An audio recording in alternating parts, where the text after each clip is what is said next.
Hello students, today we will continue the chapter 3 playing with numbers. We'll do the exercise 3.7. First question is Reenu purchases 2 bags of fertilizers of weight 75 kg and 69 kg. Renu ने 2 fertilisers के bags लिए, एक का wait था 75 kg, दूसरे का 69 kg. Next, find the maximum value of the weight which can measure the weight of the fertilizers exact number of times. कह रहा है वेट की मैक्सिमम वैल्यू निकालो, वो वाली वैल्यू वेट की निकालो जो क्या करे इन दोनों बैग्स के जो वेट है उसको एग्जैक्ट नंबर ऑफ टाइम्स में मेजर कर सके. क्लियर? तो अब यहाँ पे मैक्सिमम वर्ड लिखा है तो हम क्या निकालेंगे इस केस में, एचसीएफ निकालेंगे. जब किसका एचसीएफ निकालेंगे, 75 का और 69 का. जो इसका एचसीएफ आएगा उससे हमें एक वेट मिलेगा, वो वेट क्या होगा, वो एग्जैक्ट नंबर ऑफ टाइम्स होगा इन वेट्स का. क्लियर? तो करते हैं इसको. एचसीएफ ऑफ 75 और 69 निकालते हैं. तो आप 75 के प्राइम फैक्टर्स निकालते हैं तो ये किससे जाएगा, 3 से. 7 + 5 12, 12 इज डिविजिबल बाय 3, 3 2 ज़ा 6, 1 कैरी, 3 5 ज़ा 50. नाउ ये अब किससे डिवाइड होगा, 5 से. 5 5 ज़ा 25, 5 1 ज़ा 5. तो 75 के हमारे पास फैक्टर्स क्या आए, 3 × 5 × 5. ओके. नेक्स्ट है 69. 69 के हम फैक्टर्स निकालते हैं. तो इसमें 6 + 9 कितना आ रहा है, 15. तो means it will be divisible by 3, 3 2 ज़ा 6, 3 3 ज़ा 9. देन 23 प्राइम नंबर है इसलिए 23 से जाएगा, 23 1 ज़ा 23. तो 69 के हमारे पास प्राइम फैक्टर्स आए 3 × 23. अब हाईएस्ट कॉमन फैक्टर क्या होता है, ये जो दोनों में क्या होगा, कॉमन होगा. हमारे पास एचसीएफ 75 और 69 का क्या आया बेटा जी, 3. तो 3 kg वेट है जो क्या है, एग्जैक्ट नंबर ऑफ टाइम्स है किसका, 75 kg और 69 kg का. तो आप लिखोगे maximum value of weight which can measure the weight of fertilizers exact number of times is 3 kg. Okay. अब बेटा एचसीएफ निकालने का ये हो गया प्राइम फैक्टराइजेशन वाला मेथड. हम डिवीजन मेथड से भी एचसीएफ निकाल सकते हैं. एक बार डिवीजन मेथड को थोड़ा सीख लेते हैं. एचसीएफ निकालने के लिए 75 और 69 है, दोनों में बड़ा क्या है नंबर, 75. 75 को हमने यहाँ रखा और 69 से इसको डिवाइड किया. 69 1 ज़ा 69. What is the remainder, 15 - 9 6. Then remainder 6 आया. अब क्या करेंगे, ये जो 69 है उसको यहाँ पर रखेंगे. अब 6 को 69 से डिवाइड करेंगे तो आपका ये कैसे जाएगा, 6 1 ज़ा 6, 9 इज रिमाइंडर, 6 1 ज़ा 6, कितना आया, 3. ओके. कब तक डिवाइड करते हैं, जब तक क्या ना हो जो हमारा रिमाइंडर है वो डिवाइजर से छोटा ना आ जाए. क्लियर? अब यहाँ 3 रिमाइंडर आ गया. किससे डिवाइड कर रहे थे हम, 6 से. अब इस 6 को हम कहाँ पर लिखेंगे, यहाँ पर. अब 3 से 6 को डिवाइड करेंगे तो 3 2 ज़ा 6, रिमाइंडर 0 आ गया. जिस नंबर से डिवाइड करने पर रिमाइंडर 0 आ जाता है उसको हम क्या बोलते हैं, एचसीएफ. तो यहाँ पे एचसीएफ कितना आएगा, 3. Clear? This is the division method to find the HCF of 2 numbers. Okay. Question number 2 is 3 boys steps off together from the same spot. Their step measures 63 cm, 70 cm and 77 cm respectively. Second question में क्या कह रहा है कि 3 लड़के हैं, एक ही point से उन्होंने चलना शुरू किया और जब कोई चल रहा है तो उसके स्टेप का साइज़ डिफरेंट होगा. जैसे पहले बॉयज़ का जो स्टेप साइज़ है, जो उसका कदम है वो कितने सेंटीमीटर डिस्टेंस कवर करता है, 63 सेंटीमीटर. दूसरा जो बॉय है वो कितना डिस्टेंस कवर करता है, एक स्टेप पर 70 सेंटीमीटर और तीसरा 77 सेंटीमीटर. क्लियर? आगे पूछा what is the minimum distance each should cover so that all can cover the distance in complete steps. कह रहा है वो कम से कम कितना डिस्टेंस कवर करे ये तीनों, ताकि हर कोई जो है कंप्लीट स्टेप्स पर डिस्टेंस कवर कर सके. कंप्लीट स्टेप्स का मतलब है कि जब वो जितना डिस्टेंस कवर करे तो उसको पूरे स्टेप्स, पूरे अपना उसका जो साइज़ है उसी स्टेप्स में कवर करे. ऐसा ना हो कि कहीं तो यहाँ लास्ट तक पहुँचने के लिए कहीं उसको आधा स्टेप लेना पड़े या आधे से ज़्यादा कूद कर जाना पड़े. ऐसा ना हो, अपने वो कंप्लीट स्टेप्स पर क्या करे, डिस्टेंस को कवर कर सके. क्लियर? अब इसमें मिनिमम वर्ड यूज़ किया है. मिनिमम जो है वो हमें क्या किस तरफ लेकर जाता है, एलसीएम की तरफ, लीस्ट कॉमन मल्टीपल की तरफ. जब हम इनका लीस्ट कॉमन मल्टीपल निकालेंगे किसका, 63 का, 70 और 77 का एलसीएम जब लेंगे हम 63, 70 और 77 का, तो हमें एक डिस्टेंस मिलेगा। वो डिस्टेंस कैसा डिस्टेंस होगा कि उसको कंप्लीट करने के लिए इनको क्या होगा, ये पूरे अपने कंप्लीट स्टेप्स में कवर कर लेंगे। उनको कोई स्टेप छोटा बड़ा नहीं लेना पड़ेगा डिस्टेंस को कवर करने के लिए। साइज़ क्या रहेगा उनका सेम रहेगा। जैसे इसका 63 सेंटीमीटर ये डिस्टेंस कवर करता है एक स्टेप पर, तो इस 63 सेंटीमीटर डिस्टेंस कवर कर करके एक स्टेप पर वो यहाँ पे पहुँच जाएगा। उसको छोटा स्टेप नहीं लेना पड़ेगा। क्लियर? ऐसे 70 और 77 वाले को भी। क्लियर? तो इसके लिए लीस्ट कॉमन फैक्टर निकालते हैं हम। तो एलसीएम 63, 70 और 77 का। इसे 7 से स्टार्ट करते हैं। 7 9 सा 63, 7 10 सा 70 एंड 7 1 और 1, 7 11 सा 77। अब ये किससे जाएगा आपका बेटा? अब 2 से 9, 2 5 सा 10 एंड 11, देन 3 3 सा 9, 5 एंड 11, नेक्स्ट 3 1 सा 3, 5 एंड 11, 5 1 सा 5 एंड 11 एंड 11 1 सा 11। तो ये हमारा एलसीएम आ गया। तो एलसीएम क्या है इसका? 7 into 2 into 3 into 3 into 5 into 11, तो which is equal to 6930। LCM कितना है? 6930। तो हम क्या लिखेंगे? Minimum distance each should cover is equal to 6930 centimetre. Okay.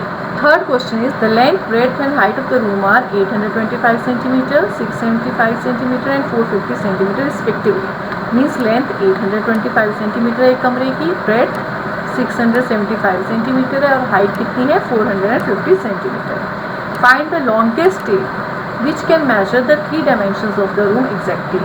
हमें longest tape की length निकालनी है जो क्या कर सके, तीनों डायमेंशंस हैं जो रूम के, जैसे लेंथ ब्रेथ और हाइट है, उसको एग्जैक्टली मेजर कर सके। क्लियर? तो जब लॉन्गेस्ट टेप है, लॉन्गेस्ट मतलब हाईएस्ट से रिलेटेड है, तो हम इसमें क्या निकालेंगे? एचसीएफ निकालेंगे। किसका? 825 सेंटीमीटर, 675 का और 450 का।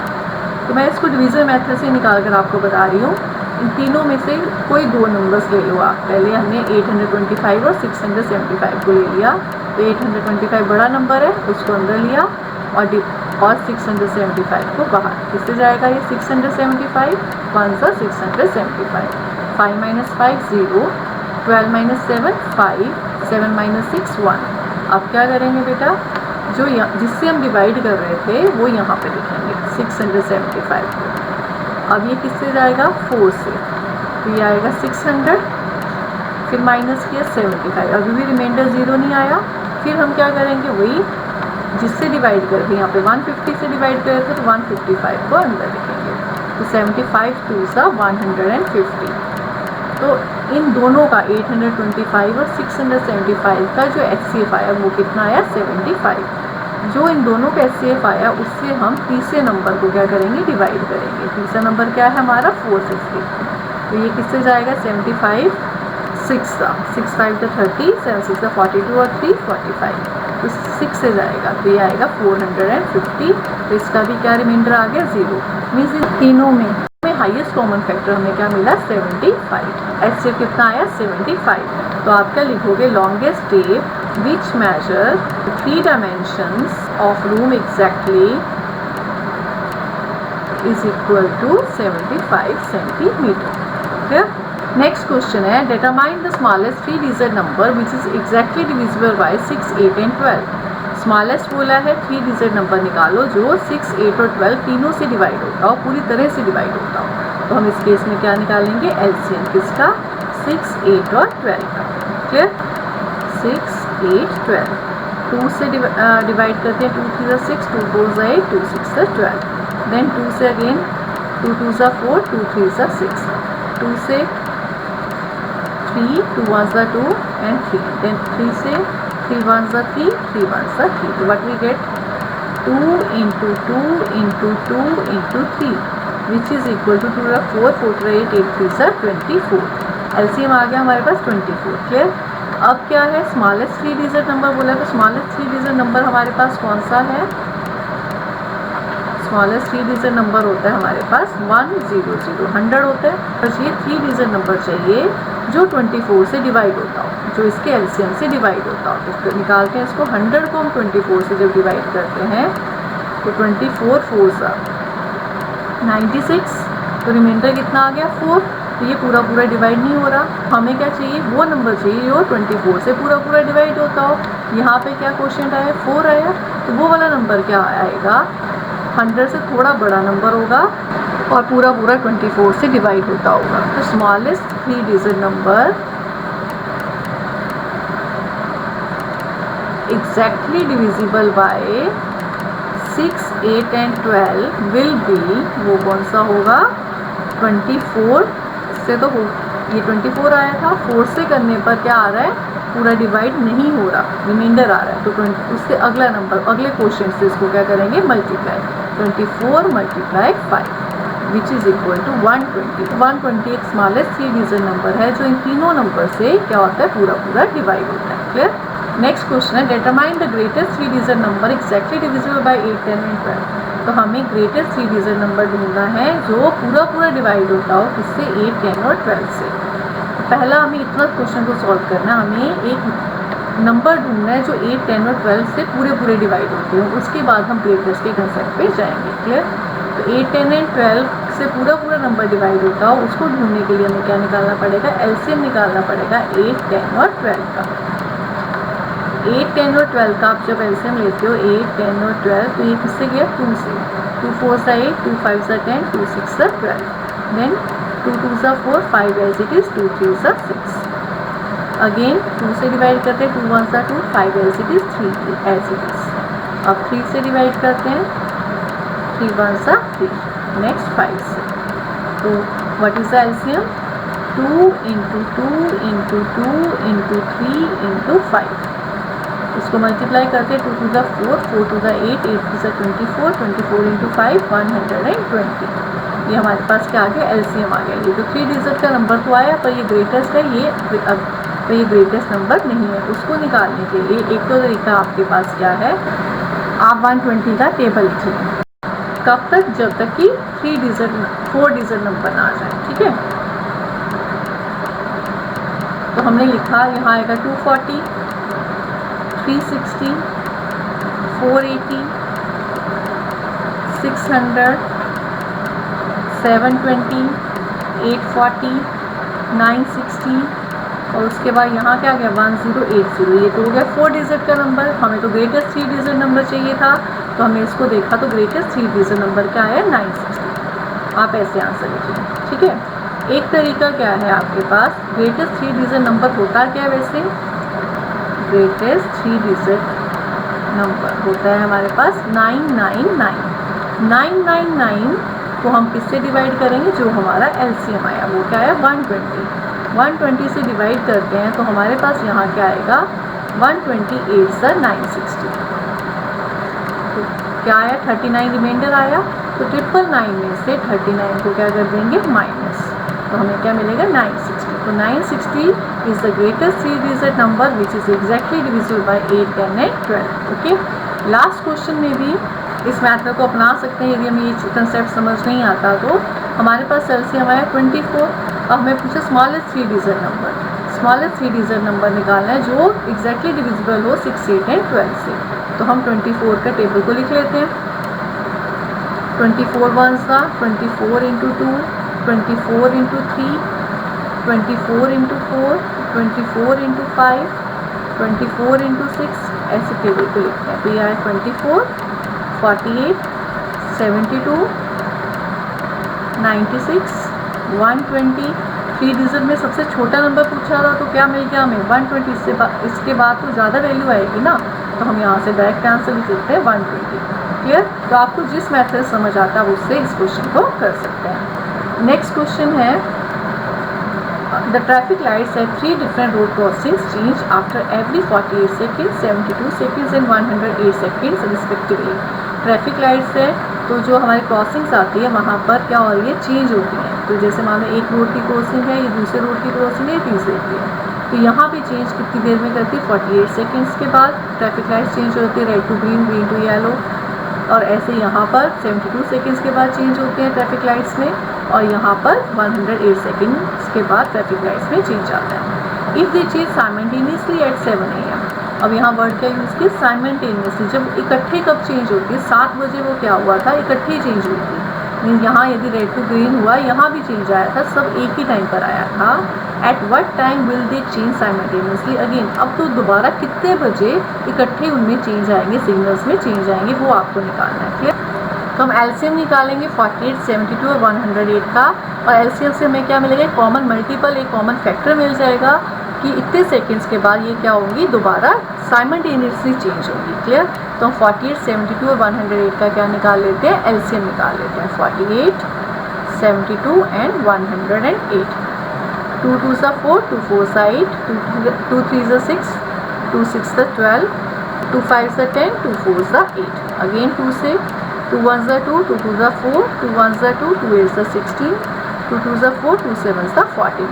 फिर 2 से करते हैं इसको, 2 6 से 12, 2 9 से 18 and 27 as it is. Again 2 से 2 3 सा 6, 9 as it is, 27 as it is. अब किससे करेंगे, 3 से, 3 1 सा 3, 3 6 सा 9, 3 9 सा 27, 3 1 सा 3 and 3 3 सा 9 and again 1 1 and 1. What is the LCM?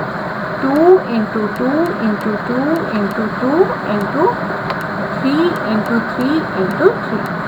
Multiply करते 2 to the 4 2 सा 8 to the 16 3 सा 48, 48 into 9, 9 8 सा 72, 9 4 सा 36, 36 plus 7 43। तो 432 इसका एलसीएम आया। 432 सेकेंड्स के बाद ये लाइट्स क्या है, साइमल्टेनियसली चेंज करेंगी। Required time is equal to 432 seconds which is equal to 432 divided by 60 hours. इसको आप डिवाइड करोगे 432 को 60 से, तो आपके पास आएगा 6 7 सा 420, 67 सा 420 and remainder is 12 which is equal to 4 hours 12 seconds past 7 AM। 7 बजे के 4 घंटे और 12 सेकेंड के बाद ये साइमल्टेनियसली क्या होंगी, फिर से चेंज होंगी। Clear? I hope you understand these questions. In next video we will continue the questions of this exercise. Thanks for watching my video.